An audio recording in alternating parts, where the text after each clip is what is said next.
반갑습니다. 말씀과 함께 하루를 시작하는 주님의 백성들을 예수님의 이름으로 축복합니다. 2023년 4월 4일 화요일 오늘 주신 말씀은 마태복음 27장 1절부터 10절까지입니다. 새벽에 모든 대제사장과 백성의 장로들이 예수를 죽이려고 함께 의논하고 결박하여 끌고 가서 총독 빌라도에게 넘겨주니라. 그때에 예수를 판 유다가 그의 정죄됨을 보고 스스로 뉘우쳐 그 은 30을 대제사장들과 장로들에게 도로 갖다 주며 이르되 내가 무죄한 피를 팔고 죄를 범하였도다 하니 그들이 이르되 그것이 우리에게 무슨 상관이냐 내가 당하라 하거늘 유다가 은을 성소에 던져놓고 물러가서 스스로 목매어 죽은지라. 대제사장들이 그 은을 거두며 이르되 이것은 핏값이라 성전구에 넣어둠이 옳지 않다 하고 의논한 후 이것으로 토기장의 밭을 사서 나그네의 묘지를 삼았으니 그러므로 오늘날까지 그 밭을 피밭이라 일컫느니라.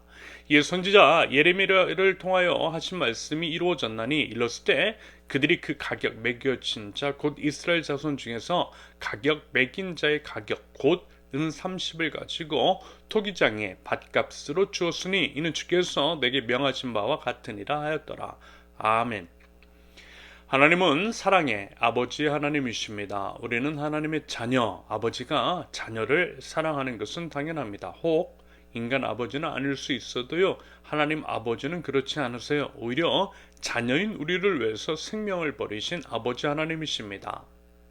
하나님의 사랑은요, 차별이 없어요. 차별 없이 모든 사람을 사랑하십니다. 심지어는요, 믿지 않는 자들도 똑같이 사랑하세요.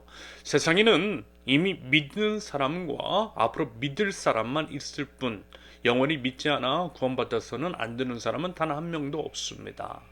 하나님은 참으로 모든 사람이 구원받기 원하시는 차별 없는 사랑의 주님이세요. 그래서요, 하나님은 회개를 원하십니다. 회개를 통한 회복을 원하세요. 심판과 징계가 아닌 회개와 회복이 하나님의 본심이라는 겁니다. 그 본심을 알아 기회 있을 때에 아직 방주의 문이 열려 있을 때에 회개하고 돌아와 구원의 방주에 올라탈 수 있기를 바랍니다. 그리고 하나님 앞에요, 용서받지 못할 죄 없다라고 하는 것. 아무리 악한 짓도 회개하면 용서해 주세요. 그 어떤 죄도 예수님의 십자가 보혈보다 크지 않습니다. 예수님의 십자가 보혈은 모든 죄를 씻는 은혜의 보혈이라는 거예요.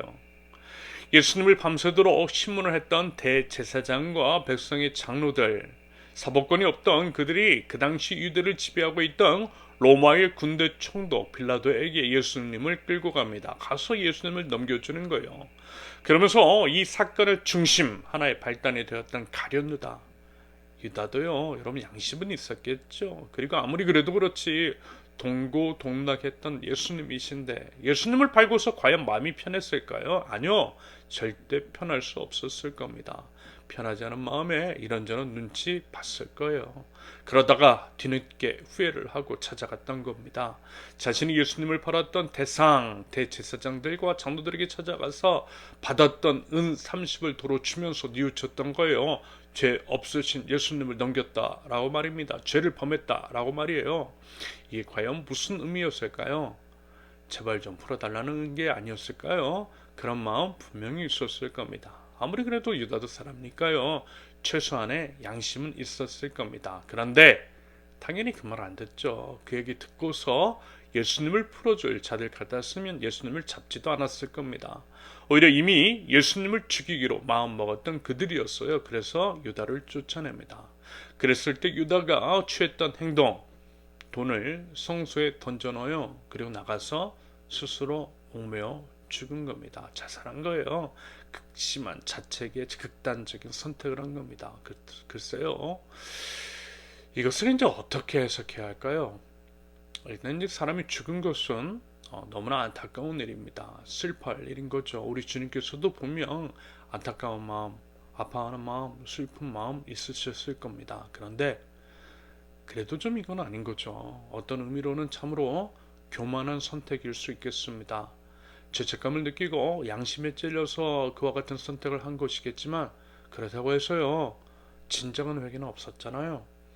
본인이 죄를 저지른 대상인 예수님께 잘못을 빌지도 않았고 용서를 구하지도 않았습니다.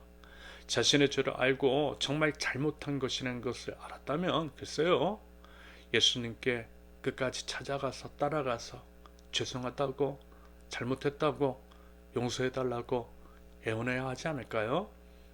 물론 민망할 수 있어요. 면목 없을 수 있어요. 하지만 그럼에도 그래야 하는 겁니다. 그저 자기 양심에 찔려서 사과 한마디, 죄에 대한 인정과 회개 없이 자기 스스로 목숨을 끊은 것은요, 어쩌면 너무 뻔뻔하고 교만한 것일 수 있다라는 거예요.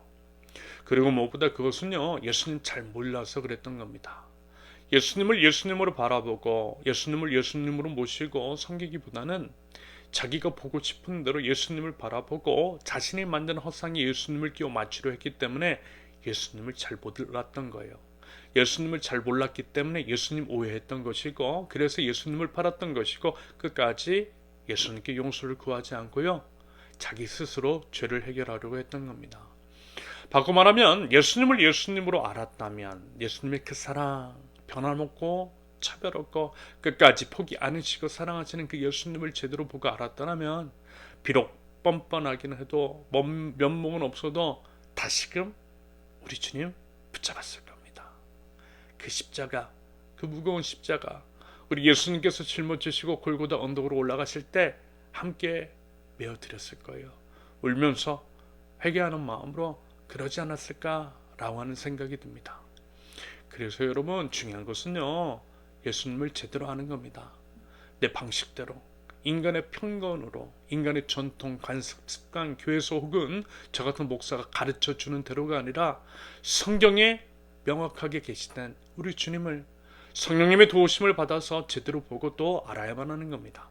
그래야만 예수님 오해하지 않을 수 있어요. 제대로 이해할 수 있어요. 제대로 주님을 보면요, 우리 인생도 제대로 만들어지고 생명을 얻되 풍성하게 그 생명의 힘을 누릴 수가 있다라는 겁니다. 사랑의 예수님, 변함없고 한량없고 포기함 없고 끝까지 사랑하시는 우리 예수님 안에서 넘어져도 다시 일어날 수 있는 힘과 용기를 얻을 수 있다라는 겁니다. 회복이 일어난다라는 거예요. 여러분, 우리 주님을요, 바로 보실 수 있기를 바랍니다. 우리 주님 안에서 우리 자신들의 죄악, 허물, 기타 모든 부끄러움과 모든 것들을 인정하고 우리 주님께 솔직하게 내어놓을 수 있기를 바랍니다. 십자가 위에 올려놓자라는 거예요. 그러면요, 다 그 모든 것들 죽이시고 예수님의 십자가 보혈로 깨끗하게 하여 주실 줄로 믿습니다. 성령님께서 도움 주셔서요, 그 모든 것들을 이겨내고 새로운 피조물로서 살아갈 수 있도록 힘과 지혜와 능력을 허락해 주실 줄로 믿습니다. 여러분, 그 믿음 가지고, 부디 그 믿음 가지고 살아갈 때 예수님을 더욱 힘써, 그리고 제대로 알아가는 저 여러분들, 사랑하는 하나님 나라 백성들, 선원교회 모든 성도님들이 되실 수 있기를 예수님의 이름으로 축원합니다. 함께 기도합니다. 사랑의 주님 앞에 겸손히 나아가 엎드립니다. 저희들의 죄악, 저희 허물보다 훨씬 크신 그 사랑으로 저희를 덮으시고 안아주시는 주님, 주님의 그 십자가 사랑과 은혜에 힘입어 나아갑니다. 하나님, 저희를 불쌍히 여겨주시고 하나님 치유 회복하여 주옵소서. 오직 주님의 은혜로 다시 일어설 수 있도록 은혜 더하여 주시옵소서. 주님을 바로 보기를 원합니다. 저희 작은 한계로 주님을 제한하고 감히 주님을 판단하는 것이 아니라 성령을 통해서 계시해 주신 우리 주님을 온전히 볼 수 있는 눈을 허락하여 주시옵소서. 하나님, 이 시간 지혜와 계시의 영을 허락하여 주사 하나님을 아는 지식이 가득한 바른 지식에 따른 바른 삶, 무엇보다도 진정한 회개가 있는 믿음의 삶을 사는 저희 될 수 있도록 하나님 저희를 붙들어 주시고 하나님 저희를 인도하여 주시옵소서. 예수 그리스도의 이름으로 기도합니다. 아멘. 주님께서 오늘 주신 말씀과 각자의 기도 제목을 놓고요, 우리 함께 잠시 기도합니다.